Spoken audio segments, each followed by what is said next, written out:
அஸ்ஸலாமு அலைக்கும் வரஹ்மத்துல்லாஹி வபரகாத்துஹ். ஒவ்வொரு உயிரும் மரணத்தை சுவைத்தே தீரும். இஸ்லாத்தில் மரணம் என்பது நிலையான உண்மை. அது இன்பங்களை தகர்க்கக்கூடியது என நபி ஸல்லல்லாஹு அலைஹி வஸல்லம் அவர்கள் கூறியுள்ளனர். மரணத்தை அதிகமாக நினைவு கூறுவது மறுமைக்கான நல் அமல்களை ஊக்குவிக்கும்.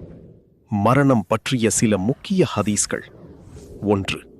மரணத்தை நினைவூட்டல். இன்பங்களை தகர்க்கக்கூடிய மரணத்தை அதிகமாக நினைவு கூறுங்கள். அறிவிப்பவர் அபூ ஹுரைரா ரதியல்லாஹு அன்ஹு, நூல் திர்மிதி 2307. 2. திடீர் மரணம். மறுமையின் அடையாளங்களில் ஒன்று திடீர் மரணங்கள் அதிகமாகிவிடும்.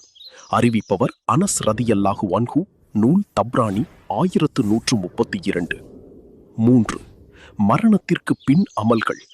மனிதன் இறந்துவிட்டால் அவனது செயல்கள் 3 தவிர தொடர்ச்சியான தர்மம், பயனுள்ள கல்வி, துவா செய்யும் நன்மகன் முடிவடைகின்றன. நூல் சஹீஹ் முஸ்லிம் 1631. 4. மரணத்தை விரும்பாதே. உங்களில் எவரும் மரணத்தை விரும்ப வேண்டாம். நூல் சஹீஹ் முஸ்லிம் 5206. 5. மரணத்தின் உறுதி. நீங்கள் எங்கிருந்த போதிலும் உங்களை மரணம் அடைந்தே தீரும். நீங்கள் மிகவும் உறுதியாக கட்டப்பட்ட கோட்டைகளில் இருந்த போதிலும் சரியே. அல் குர்ஆன் 4:78.